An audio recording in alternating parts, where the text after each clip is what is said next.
আজকে আমরা শুরু করব জৈব রসায়নের দ্বিতীয় অংশ, যেখানে আমরা আলোচনা করব আইইউপিএসি নামকরণ নিয়ে। আইইউপিএসি নামকরণ একটা গুরুত্বপূর্ণ অংশ জৈব রসায়নে, সেটা নিয়ে আমরা একটু আলোচনা করব যে কীভাবে আইইউপিএসি নামকরণ করা হয় এবং আইইউপিএসির পুরো নাম কি, আর আইইউপিএসি নামকরণ করতে গেলে কী কী রকম আমরা পদ্ধতি অবলম্বন করব সে সম্পর্কে আলোচনা করব। তো শুরু করা যাক আইইউপিএসি নামকরণ। তো প্রতিটা জিনিসের যদি কিছু নাম না দেওয়া হয় তাহলে আমাদের চিনতে অসুবিধা হয়। সে বস্তুই হোক বা কোনো জন্তুই হোক বা মানুষ হোক, প্রত্যেকের ক্ষেত্রে একটা নির্দিষ্ট নাম দেওয়া হয় যাতে আমরা সহজে তাকে চিনতে পারি। তো সেই রকমভাবে জৈব রসায়নের এই অংশে আলোচনা করা হয়েছে যে জৈব রসায়নের ক্ষেত্রে বিভিন্ন রকম যে যৌগগুলো আছে তাদের নামকরণের ক্ষেত্রে যে পদ্ধতি অবলম্বন করা হচ্ছে তাকে আইইউপিএসি নামকরণ পদ্ধতি বলা হয়। তো প্রথমের দিকে যে নামকরণ করা হতো জৈব যৌগগুলো, সেগুলো হচ্ছিল সাধারণ নাম পদ্ধতি।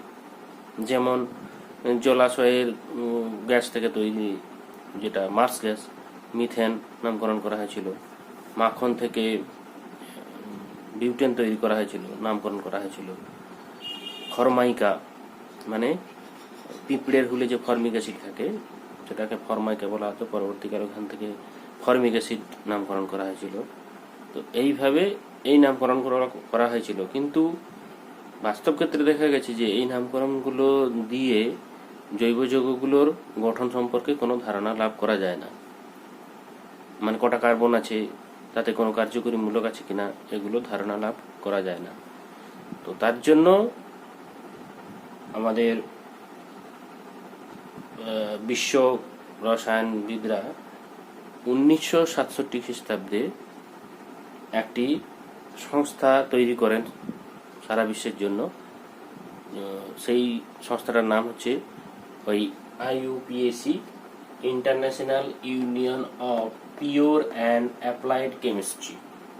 এই সংস্থাটা কি করে, নতুন যৌগ বা কিছু তৈরি হলে তার নামকরণে ওনারা সিলমোহর দিয়ে থাকেন। তো নামকরণের পদ্ধতির ক্ষেত্রে আমরা কতগুলো জিনিস প্রথমে জানব।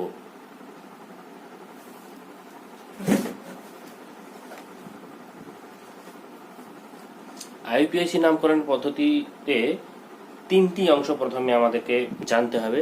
একটা হচ্ছে শব্দ মূল, একটা হচ্ছে প্রত্যয়, আর একটি হচ্ছে উপপদ বা উপসর্গ। ঠিক আছে, প্রথমে চলে যাব শব্দ মূল বা ওয়ার্ড রুট।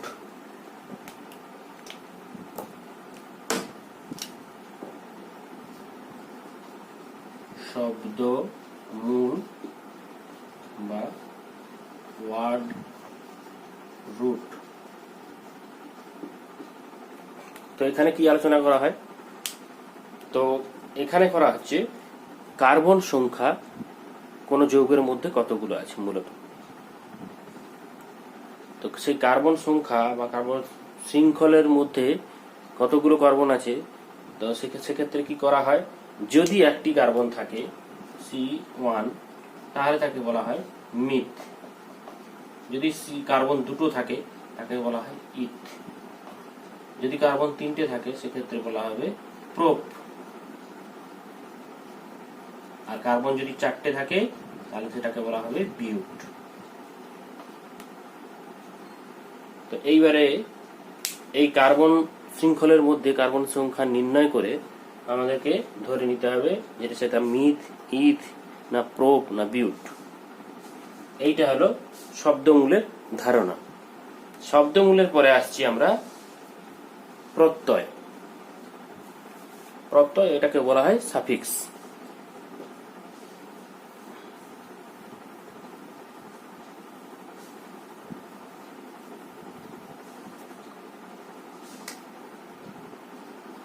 প্রত্যয় বা সাফিক্স। তো এখানে প্রথমে প্রত্যয়ের ক্ষেত্রে একটা হচ্ছে প্রধান প্রত্যয়, একটা হচ্ছে অপ্রধান প্রত্যয়। প্রধান প্রত্যয়টা কি?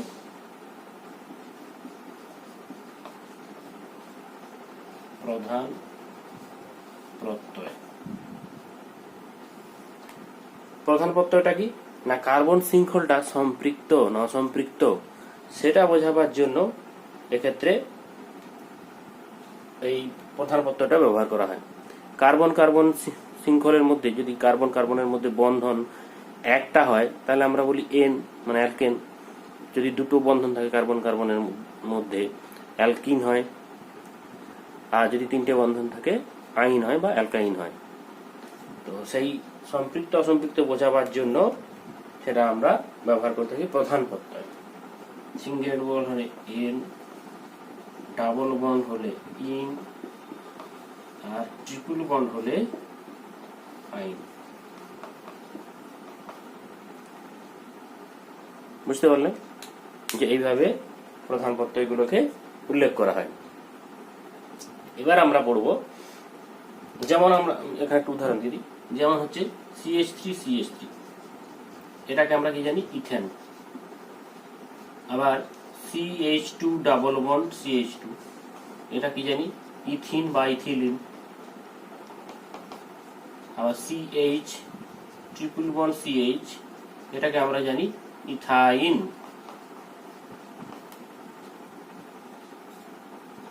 ঠিক আছে, এবার আমরা চলে যাব অপ্রধান প্রত্যয়, সেকেন্ডারি সাফিক্স।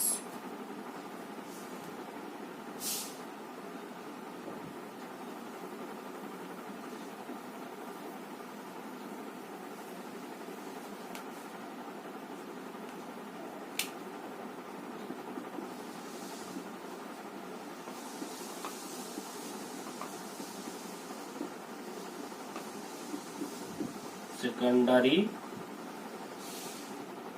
সাফিক্স, এটা একটা ভালো অংশ।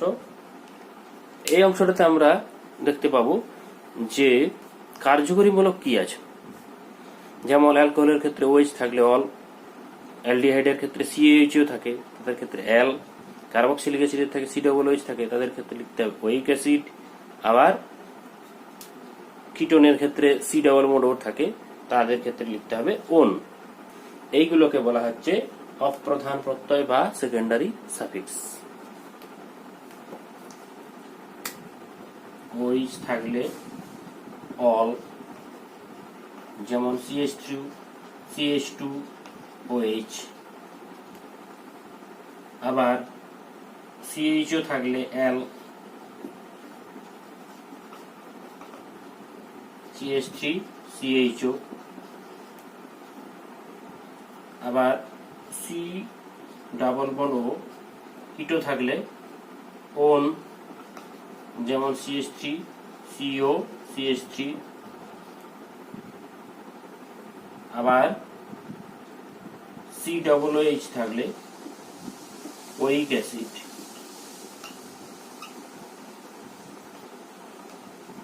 CH3COOH। পরবর্তী ক্ষেত্রে আমরা নামকরণটা যখন একবার শিখে যাব তখন এইটাকে বলা হবে মিথানল, ইথানল। দুটো কার্বন আছে, 1 আর 2 দুটো কার্বন আছে, ইথানল। CH3CHO অ্যালডিহাইড, এখানে দুটো কার্বন আছে, ইথানেল। আবার এর ক্ষেত্রে C ডাবল বন্ড O আছে, কিটোন গ্রুপ, এটার নাম তিনটে কার্বন আছে এখানে, 1 2 3, প্রোপানন। আর এখানেও দুটো কার্বন আছে আর COOH গ্রুপ আছে, এর নাম হবে ইথানোইক অ্যাসিড। ঠিক আছে, এইটা গেল অপ্রধান প্রত্যয়ের ব্যাপারটা। এবার আমরা জানবো যে অ্যালকিল মূলক জিনিসটা কি, অ্যালকিল মূলক কাদেরকে বলবো।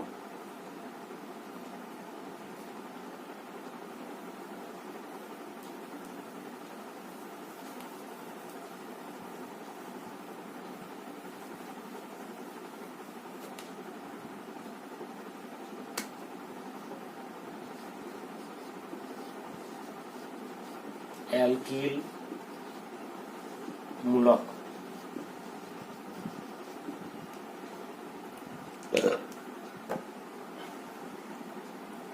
যে কোনো অ্যালকেন থেকে একটা হাইড্রোজেনকে যদি সরিয়ে নেওয়া হয় তাহলে সেটা হয়ে যাবে অ্যালকিল মূলক।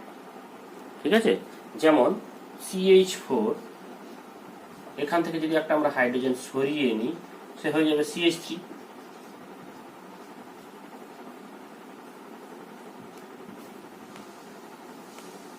সে হয়ে যাবে, এটা মাইনাস গেল, CH3। যেহেতু একটা কার্বন আছে এর নাম হয়ে যাবে মিথাইল মূলক। ঠিক আছে, আবার C2H6, এটার নাম আমরা কি জানি, ইথেন। এটা মিথেন, এটা হচ্ছে ইথেন। এখান থেকে যদি একটা হাইড্রোজেন সরিয়ে নেওয়া হয় এ হয়ে যাবে C2H5, এর নাম হয়ে যাবে ইথাইল। ঠিক আছে, তেমনি C3H8, এর নাম হচ্ছে প্রোপেন। এখান থেকে একটা হাইড্রোজেন সরিয়ে নিলে হয়ে যাবে C3H7, এর নাম হয়ে যাবে প্রোপাইল।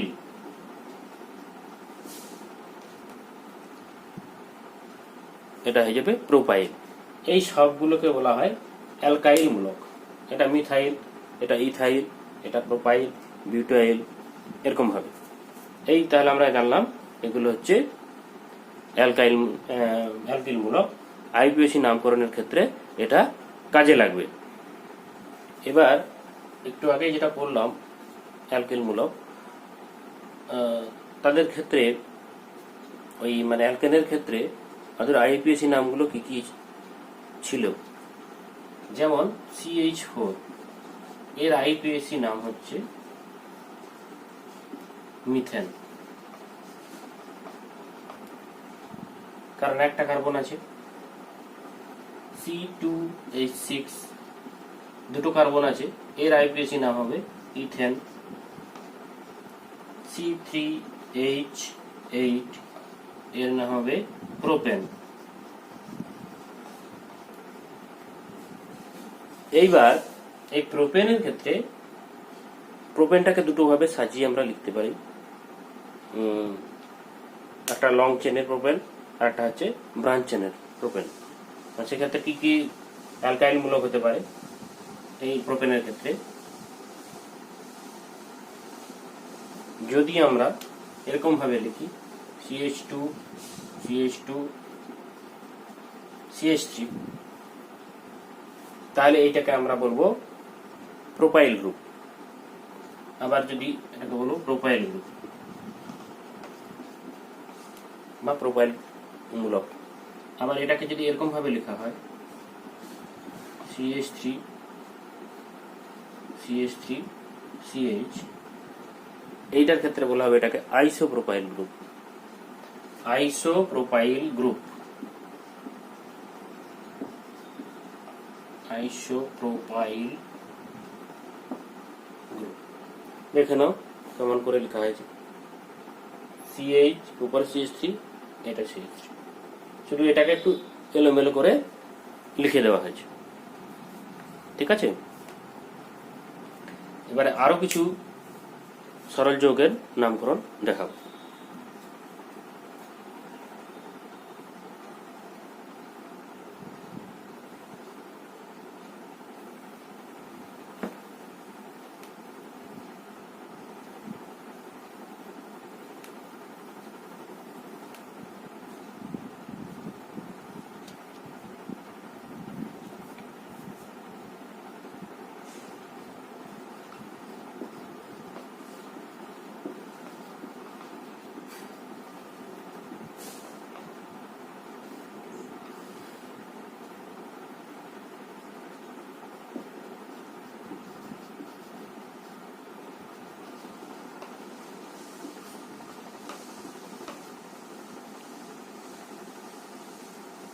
দেখো, জৈব যৌগ শ্রেণী আইপিএসি নামকরণের নিয়ম, তার সঙ্গে থাকবে যৌগের গঠন আর আইপিএসি নাম।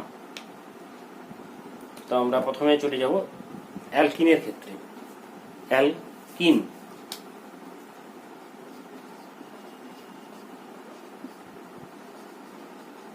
এক্ষেত্রে কি হবে, আইপিএসি নামকরণের জন্য কি করতে হবে, আমরা শব্দমূলে প্রথমে পড়েছিলাম কার্বন সংখ্যাটা আমাদের প্রথমে জানতে হবে কার্বন শৃঙ্খলের মধ্যে। তা সেটা জানবো কি করে, অ্যালকেনের কাছ থেকে।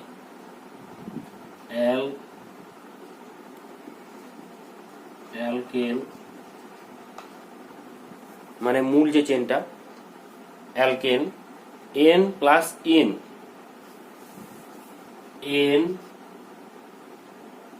এন প্লাস ইন, যেহেতু অ্যালকিন সারি এটা বা শ্রেণী, তাহলে এন প্লাস ইন প্রথমে হবে অ্যালকেন, সেখানে ডাবল বন্ড ঢুকে যাওয়ার পরে সেটা তৈরি হয়ে যাবে ইন। যেমন ইথেন, ইথেন প্রথমে মূল ছিল কি ইথেন, ইথেনের মধ্যে দুটো হাইড্রোজেন সরে গিয়ে যখন ডাবল বন্ড হয়ে যাচ্ছে তখন সেটা হয়ে যাবে ইথিন।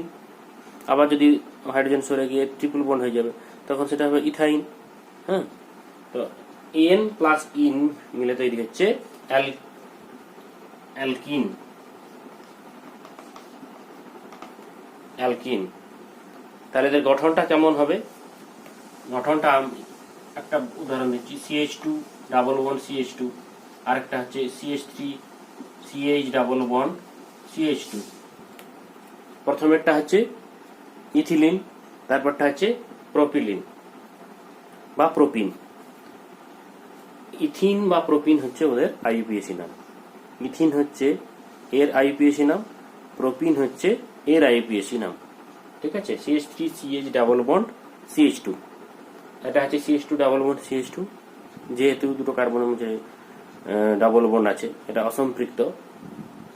ঠিক আছে, এটাও অসম্পৃক্ত। যদি কোনো ডাবল বন্ড বা ট্রিপল বন্ড না থাকে সেটা তো সম্পৃক্ত হয়, তাই তো। তো CH2 ডাবল বন্ড CH2 এটা হচ্ছে ইথিন, এর আইইউপিএসি নাম। আর CH3 CH double bond CH2 সেটা হবে প্রোপিন। ঠিক আছে, এরপরে চলে যাব অ্যালকাইনের ক্ষেত্রে।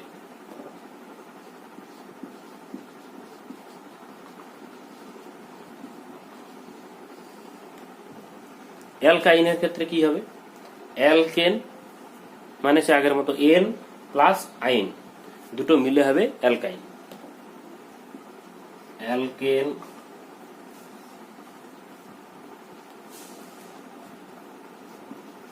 অ্যালকেন এন প্লাস আইন দিয়ে তৈরি হবে অ্যালকাইন। অ্যালকাইনের উদাহরণ কি, CH triple bond CH, CH triple bond CH, এর নাম হচ্ছে, এর আইপিএসি নাম হচ্ছে ইথাইন। ইথাইন। আবার একটা হচ্ছে CH3 C triple bond CH, এর আইপিএসি নাম হচ্ছে প্রোপাইন। এর আইপিএসি নাম হচ্ছে প্রোপাইন। এগুলো হচ্ছে অ্যালকাইনের ক্ষেত্রে। যেহেতু এখানে তিনটে কার্বন আছে প্রোপ, আর যেহেতু ট্রিপল বন্ড আছে আইন যুক্ত হয়েছে প্রত্যয়ে, সেটার নাম হচ্ছে প্রোপাইন। এখানে দুটো কার্বন ছিল, দুটো কার্বনে আইন যুক্ত হয়েছে ইথাইন। এটা বিউটাইন, পেন্টাইন, হেক্সাইন এরকম ভাবে চলতে থাকবে। সেটা হচ্ছে অ্যালকাইনের ক্ষেত্রে। এরপরে অ্যালকোহলের ক্ষেত্রে।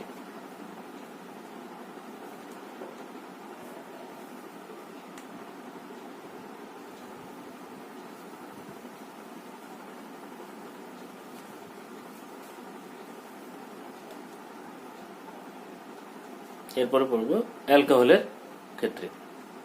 তো অ্যালকোহল,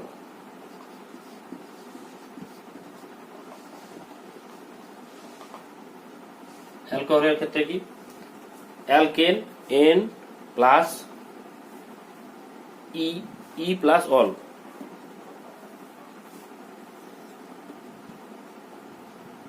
অ্যালকেন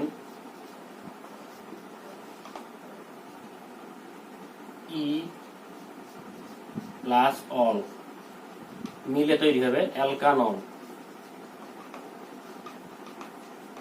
অ্যালকানলটা কি জিনিস, যেমন CH3OH, এটার নাম হবে মিথানল। একটা কার্বন আছে, তার সঙ্গে OH যুক্ত আছে, অল, মিথানল। CH3CH2OH, এটা হচ্ছে দুটো কার্বন আছে, এটার নাম হচ্ছে ইথানল। ঠিক আছে, এটা হচ্ছে অ্যালকোহল শ্রেণীর আইউপিএসি নামকরণ। মিথানল, ইথানল, প্রোপানল, বিউটানল, এরকম ভাবে চলতে থাকবে। তারপরে আছে আমাদের অ্যালডিহাইড।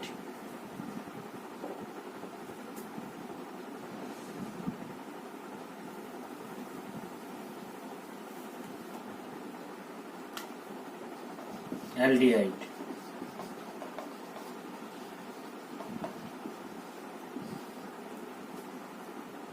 অ্যালডিহাইডের ক্ষেত্রে E+L, অ্যালকেন প্রথমে, তারপরে E+L,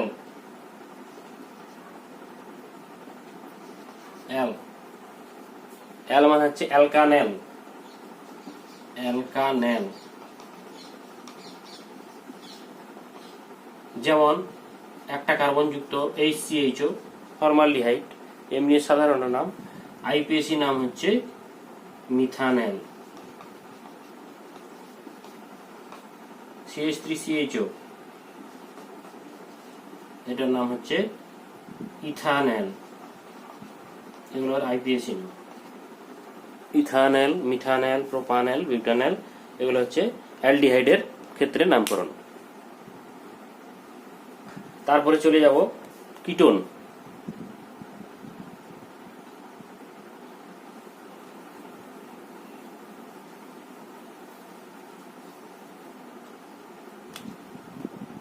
পাঁচ নম্বর হচ্ছে কিটোন।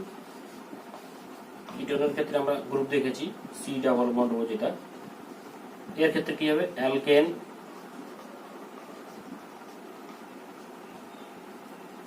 E+ON, অ্যালকানন।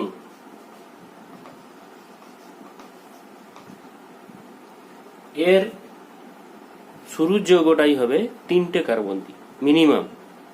সেটা হচ্ছে প্রথমটাই হচ্ছে প্রোপানন, যেটাকে আমরা অ্যাসিটোন বলি, CH3CO CH3, এর নাম হচ্ছে প্রোপানন। প্রোপানন, তিনটে কার্বন আছে, মাঝখানে C+O আছে, প্রোপানন, বিউটানন এরকম হতে পারে। বিউটানন এরকম হবে CH3 CH2 CO CH3, এর নাম হচ্ছে বিউটানন।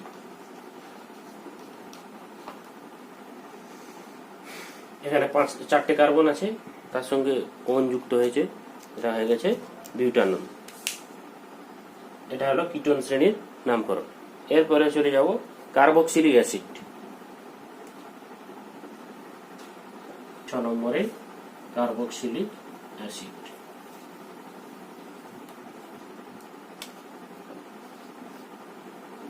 কার্বক্সিলিক অ্যাসিড, এটাকে বলা হয় ওয়িক অ্যাসিড। C+OH গ্রুপ থাকবে তার মধ্যে। তাহলে সেটা হবে প্রথমে অ্যালকেন, কটা কার্বন আছে প্রথমে জেনে নিতে হবে। তাহলে তারপর কি করতে হবে, E+ওয়িক অ্যাসিড, E+ওয়িক অ্যাসিড, ওয়িক অ্যাসিড। তাহলে HCOOH, একটা কার্বন যুক্ত কার্বক্সিলিক অ্যাসিড, এর আইপিএসি নাম হবে মিথানোয়িক অ্যাসিড।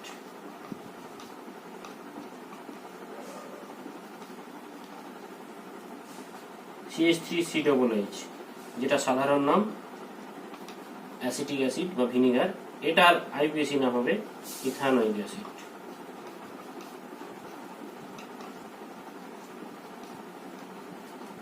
ইথানোয়িক অ্যাসিড, এটা তো ফর্মিক অ্যাসিড। ফর্মিক অ্যাসিড পিঁপড়ের ফুলে থাকে, একটি কার্বন আছে ওয়িক অ্যাসিড, এটার নাম হচ্ছে মিথানোয়িক অ্যাসিড। CH3COOH, এর সাধারণ নাম অ্যাসিটিক অ্যাসিড বা ভিনিগার, এর মধ্যে দুটো কার্বন আছে, তার সঙ্গে ওয়িক অ্যাসিড যুক্ত হয়ে তৈরি হয়েছে ইথানোয়িক অ্যাসিড। তো এইগুলো ছিল হচ্ছে সরল যৌগের আইউপিএসি নামকরণ।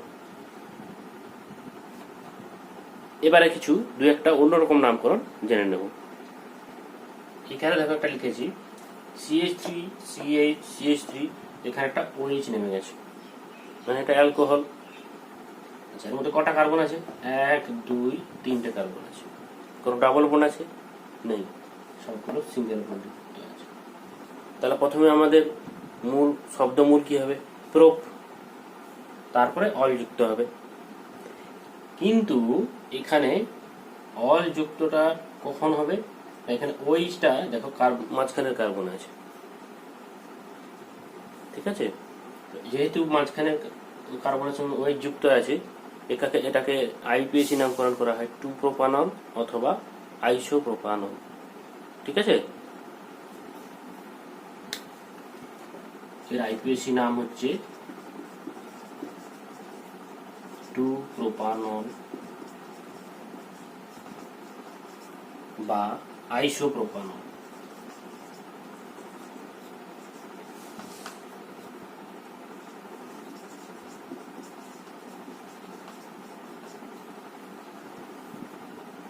বুঝতে পারলেন? প্র্যাকটিস করতে হবে কিছুটা।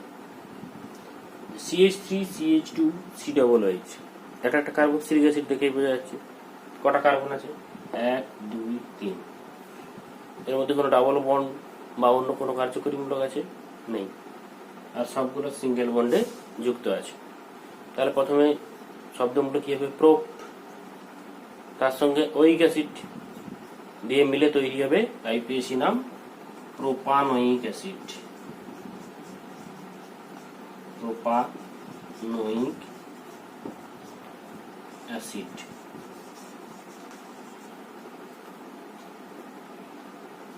বুঝতে পারলেন? Propanoic acid.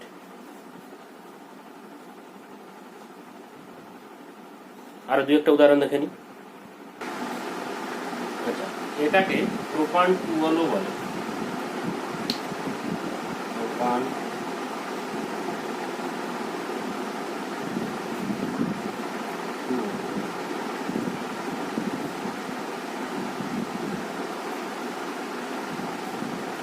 প্রোপান 2 বলে। আর দুটো দেখে নিই উদাহরণ।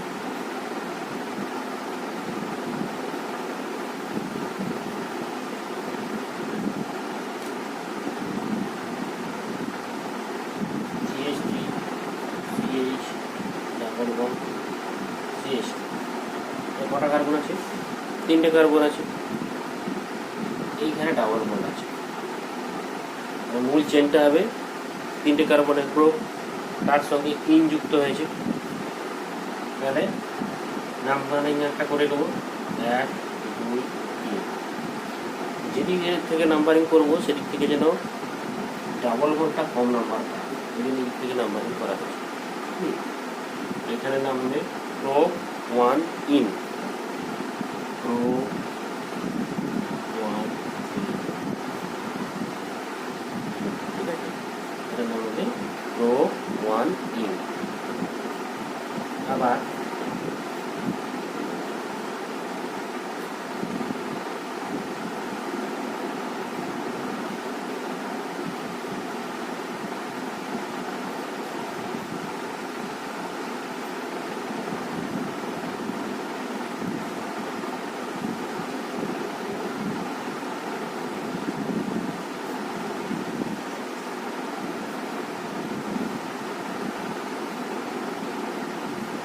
এইখানে দেখো 3টে কার্বন আছে, মানে প্রো, আবার ডাবল বন্ডও আছে, আবার CHও আছে। এটা একটু কঠিন। এটার নাম কি হবে? যেদিকে কার্যকরীমূলক থাকবে সেখান থেকে নাম্বার নিতে হবে।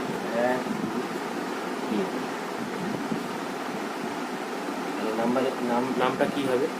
2 এর পরে ডাবল বন্ড আছে, আর এটা হচ্ছে CHও আছে, মানে অ্যাল গ্রুপ আছে। এটার নাম হবে প্রোপিনেন।